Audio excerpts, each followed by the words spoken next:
Los orígenes de la astrología se remontan a la noche de los tiempos y es considerada la madre de todas las ciencias.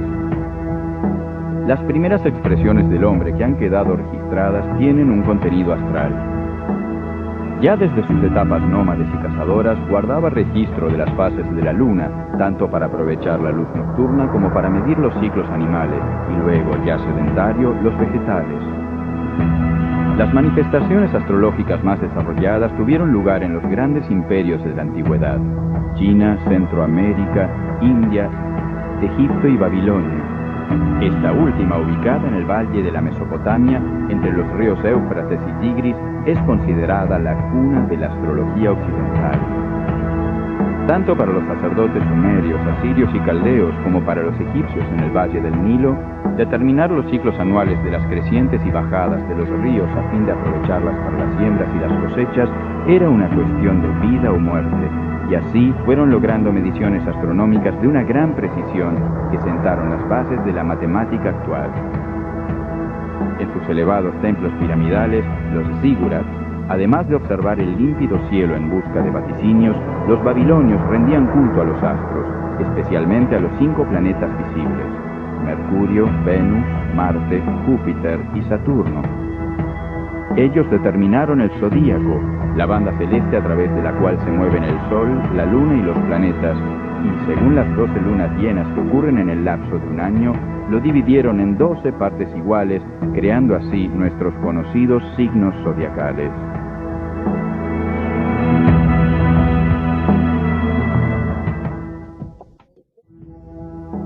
La astrología occidental tuvo sus orígenes en el valle de la Mesopotamia, a manos de los sumerios, asirios y caldeos. Por otro lado, en Grecia, entre los siglos V y VII a.C., comenzó la especulación filosófica y científica que sentó las bases del pensamiento moderno. Así como Homero en la Ilíada había narrado las andanzas de Zeus, el Júpiter romano, y los otros dioses del Olimpo, Pitágoras, Platón y Aristóteles discurrieron ampliamente sobre la estructura del cosmos, los planetas y las estrellas.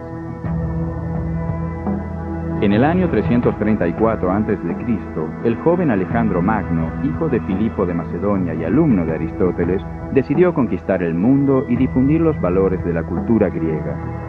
Fundó en Egipto la ciudad de Alejandría, en donde se abriría la biblioteca más famosa de toda la historia.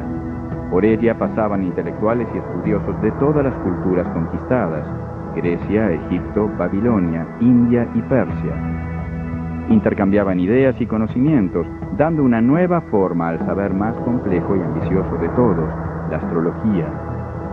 Su máximo representante es Claudio Ptolomeo, quien en el siglo II después de Cristo redactó el tratado astrológico más importante nunca escrito, el Tetrabiblos, cuya concepción astronómica del universo fue la de la ciencia oficial occidental durante casi 1500 años. Mientras, los sacerdotes caldeos, mano de obra desocupada, prestaban sus servicios astrológicos en las calles de las ciudades griegas. La democracia en la astrología llegaba a su culminación en el mercado y en los alrededores del circo del populoso Imperio Romano. Y allí, una vez más, comenzaría su hasta hoy compleja relación con los emperadores, los dueños del poder.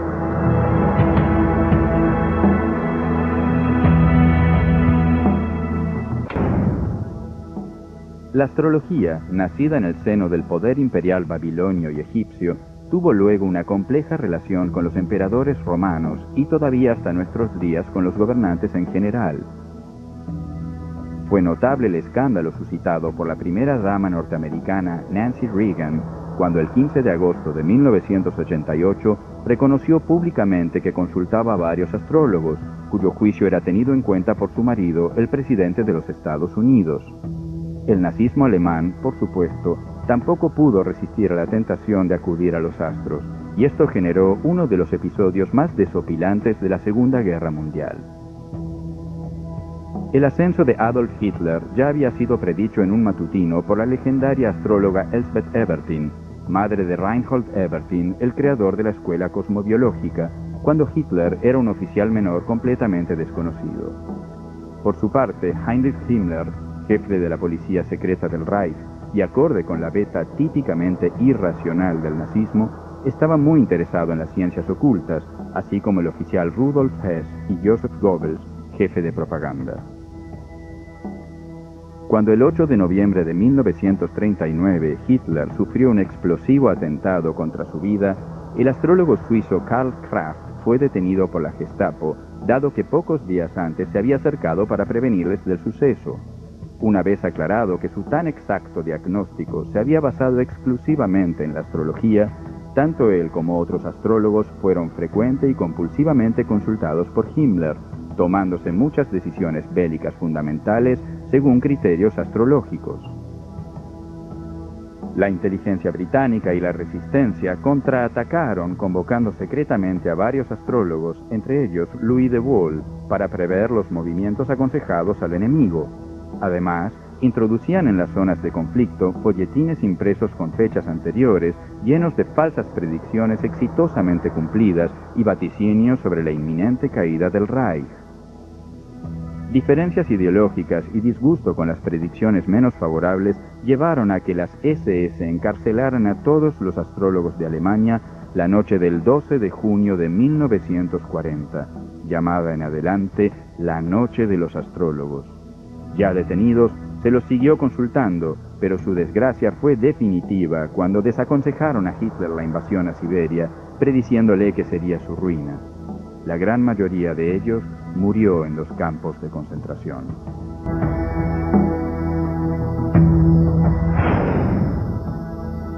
En 1950, algunos científicos de la RCA, la Radio Corporation of America, observaron una correspondencia entre la calidad de recepción de ondas cortas y las posiciones de los planetas del sistema solar. Encomendaron entonces al ingeniero John Nelson investigar si era sencillamente una casualidad o si había algún influjo de los astros en la recepción radiofónica.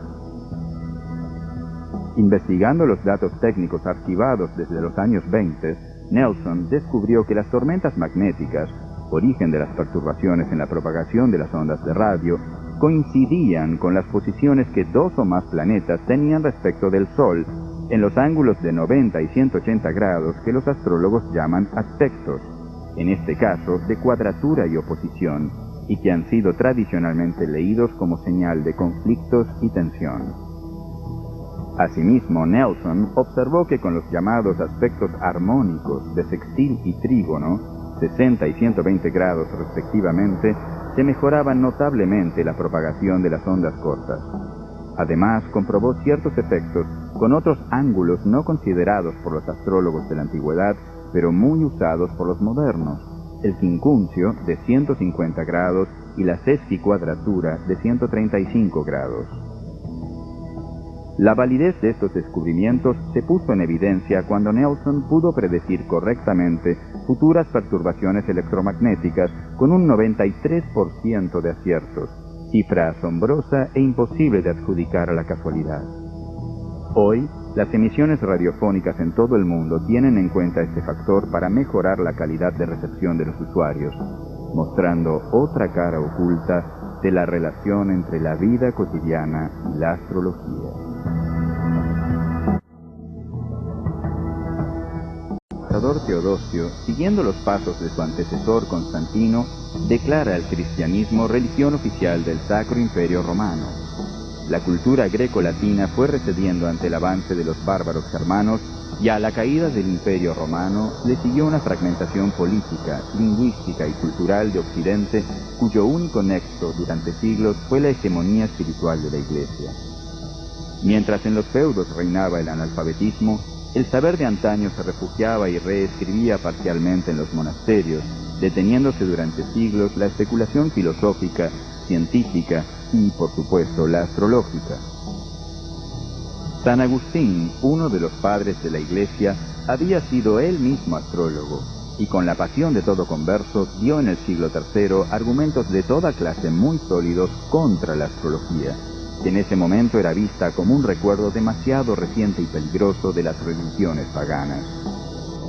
En el siglo XIII, Santo Tomás de Aquino, teólogo fundamental de la Iglesia, intentó una síntesis conciliadora, incluyendo al sistema astrológico en su conocida frase: «Los astros inclinan, pero no obligan».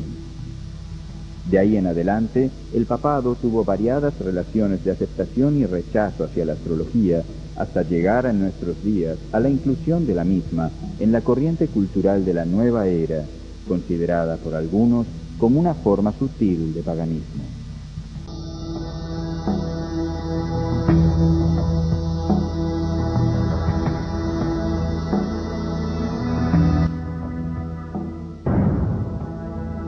La caída del Imperio Romano de Occidente le significó un duro golpe a la astrología europea.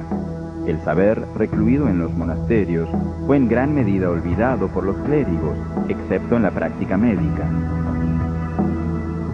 En Bizancio, el Imperio Romano de Oriente, la astrología siguió estudiándose, aunque con reparos teológicos que le supusieron algunos problemas al mismo Manuel I Comnenos, emperador y astrólogo.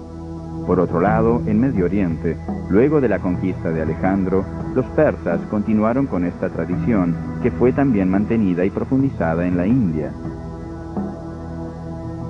En el año 622, el profeta árabe Mahoma comienza su famosa égida, expandiendo el Islam hacia Occidente hasta llegar a conquistar vastos territorios españoles y europeos.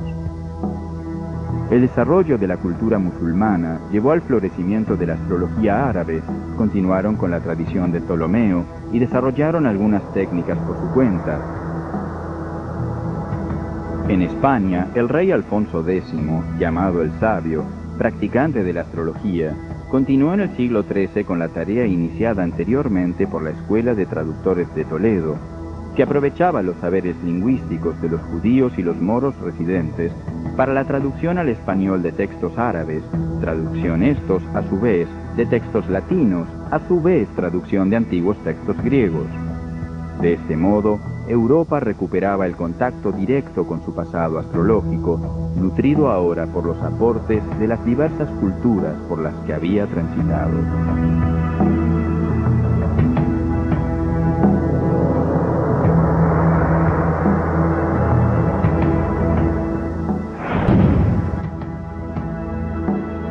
Los últimos siglos de la Edad Media fueron testigos de la recuperación de la tradición astrológica helenística gracias a las traducciones de textos árabes. La inmigración de los intelectuales bizantinos que huían de Constantinopla tras su caída en manos del Imperio Otomano precipitó el comienzo del movimiento cultural llamado humanismo, que trajo ímpetus renovados a la astrología europea.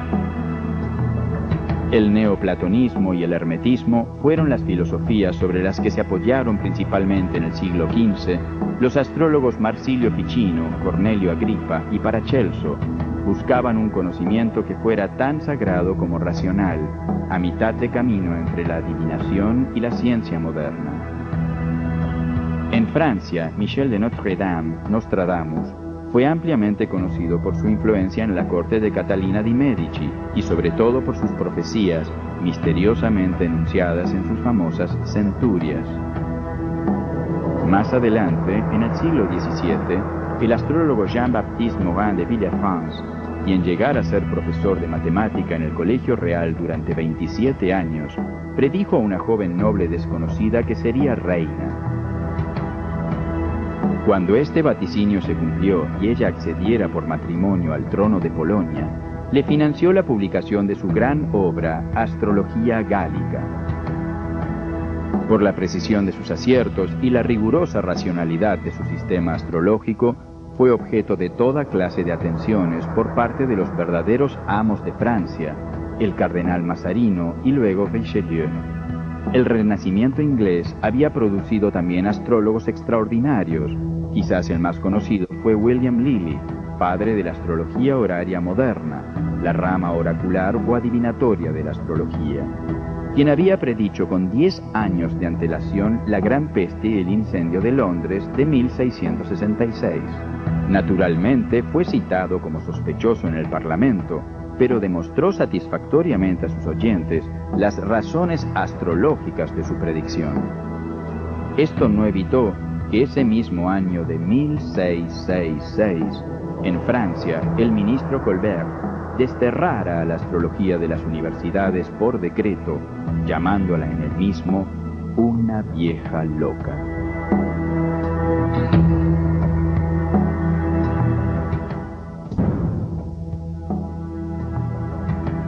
Durante milenios, astrólogos y astrónomos eran una misma persona.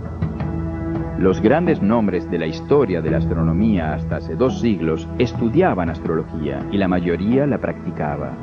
Tales, Eudoxio, Arato, Hiparco, Ptolomeo, autor del tratado astrológico más importante de la historia y cuya concepción astronómica del universo fue la de la ciencia oficial occidental durante casi 1500 años. Nicolás Copérnico, que trajo la nueva visión heliocéntrica en reemplazo de la de Ptolomeo. Galileo Galilei, inventor del telescopio que permitió probar la teoría de Copérnico. Y Johannes Kepler, otro ferviente astrólogo que descubrió las leyes modernas del movimiento planetario.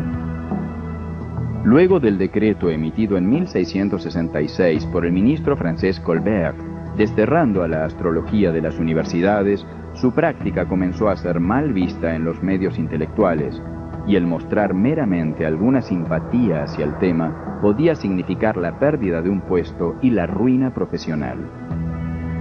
Isaac Newton, quien descubriera la ley de gravedad, respondió al ingresar a la universidad que quería estudiar matemáticas para comprobar la ciencia astrológica. En 1975, la revista The Humanist publicó una encuesta sumamente desfavorable hacia la astrología, firmada por 176 científicos eminentes, de los cuales 19 eran premios Nobel. Allí se la descalificaba rápidamente como un saber falso y anticuado.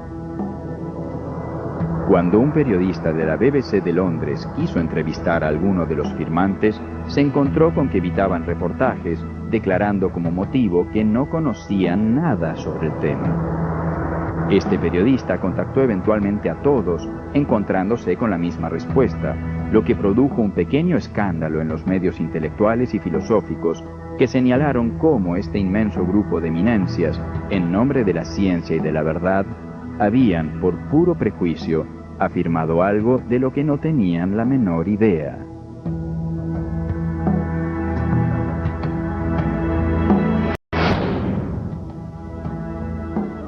En 1950, el francés Michel Vauquelin comenzó un intenso trabajo de investigación con la intención de refutar de una vez por todas a la astrología. Pronto se topó con los experimentos anteriores de un cierto Léon Lasson, que vinculaba posiciones planetarias con profesiones. Vauquelin comenzó con un grupo de 576 catedráticos y profesores de medicina, descubriendo, azorado, que un porcentaje muy superior a la esperanza matemática había nacido cuando los planetas Marte o Saturno se encontraban sobre la línea del horizonte o del meridiano del lugar. Comparó estos resultados con otro grupo compuesto de 508 médicos eminentes y se encontró con las mismas posiciones, las que, sumadas a las anteriores, solo podían producirse por azar en una posibilidad entre 10 millones.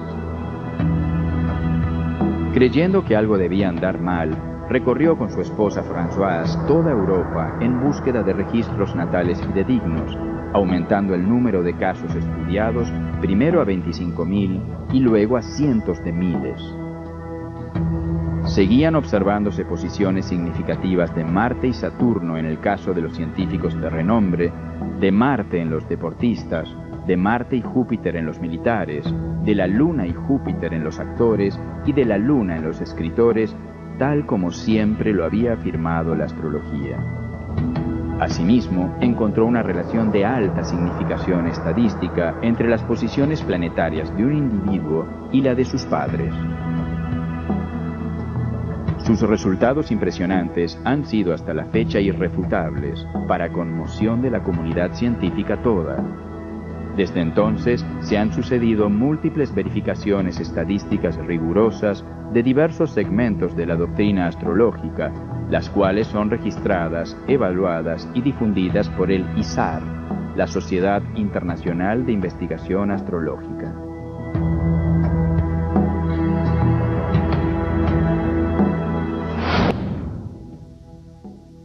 A fines del siglo XIX, la astróloga norteamericana Evangeline Adams abandonó Boston, su ciudad natal, y se mudó a Nueva York. El mismo día de su llegada, leyó el horóscopo del propietario del hotel y le predijo una gran desgracia muy próxima. Al día siguiente, el establecimiento fue destruido por un incendio. Las declaraciones del hotelero llevaron su nombre a los titulares y pronto se convirtió en la astróloga más popular del país. En 1914, Evangeline Adams fue detenida con la acusación de prácticas adivinatorias. Se negó a pagar la multa que le habría permitido librarse de la prisión preventiva y decidió defenderse por sí sola. Munida de libros y tablas, explicó al jurado el procedimiento para llevar adelante sus análisis y predicciones, y ofreció, como demostración, confeccionar la carta natal de una persona elegida en la sala sin conocer de ella más que la fecha de nacimiento. Se escogió al hijo del juez, y éste quedó tan impresionado por la lectura que en sus conclusiones declaró que la acusada elevaba a la astrología a la dignidad de una ciencia exacta. Desde entonces, y con el precedente de este fallo, la astrología en Nueva York no es considerada legalmente una práctica adivinatoria, siendo los Estados Unidos el país que, junto con la India, cuenta con mayor cantidad de asociaciones astrológicas, estudiantes y astrólogos practicantes. Actualmente se dicta la carrera en el estado de Washington en el Kepler College, la primera universidad de astrología oficialmente reconocida en América.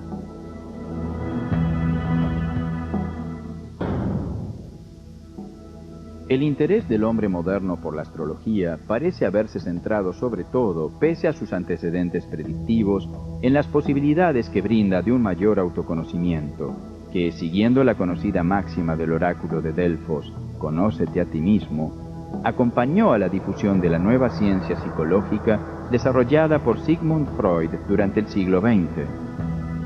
El suizo Carl Gustav Jung fue un pensador fundamental de esta nueva ciencia. Profundo estudioso de la alquimia y religiones comparadas, sentía un profundo respeto por la astrología y durante décadas fue el único intelectual de renombre que osó defenderla públicamente. El mismo Jung confeccionaba las cartas natales de sus pacientes para comprender mejor sus problemas.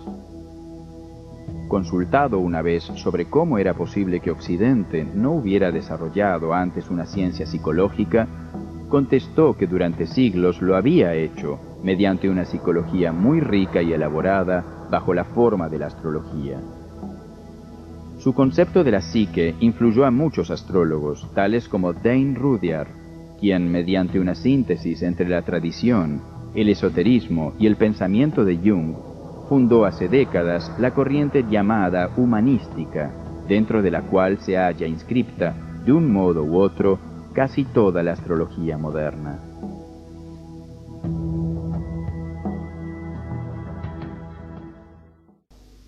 La astrología tuvo en Occidente una historia muy accidentada. Las objeciones de ciertos teólogos cristianos, el imperio del racionalismo y luego del materialismo le fueron asestando duros golpes sucesivos. Desde su destierro de las universidades en el 1600, desapareció de Europa casi totalmente durante el siglo XVIII. A fines del siglo XIX, el desencanto con los estragos del maquinismo industrial llevaron a la sociedad a nuevas búsquedas marginales. Se fundó en Londres la Sociedad Teosófica, aunando diversas doctrinas orientales con tradiciones europeas, incluidas las llamadas ciencias ocultas. El desarrollo de los medios de comunicación y la llamada cultura de masas produjeron en el siglo XX un interés en la astrología cada vez mayor. A lo largo del siglo se fueron creando diversos grupos y asociaciones en todo el mundo, destacándose los nombres de Mark Edmund Jones y Dane Rudhyar, creadores de la corriente humanística en Estados Unidos, John Addy y Charles Carter en Inglaterra, Henri Gouchon y André Barbeau en Francia y Reinhold Evertin en Alemania. En la actualidad, el número de estudiantes y practicantes es inmenso. Existen cientos de asociaciones astrológicas, decenas de congresos nacionales e internacionales y organismos de estudio y capacitación, inclusive a nivel académico, tales como la Facultad de Londres, el Kepler College, es decir, la Universidad del Estado de Washington, facultades en la India y Medio Oriente, así como cátedras en otros países de Europa. Es evidente que la astrología ha retornado para quedarse.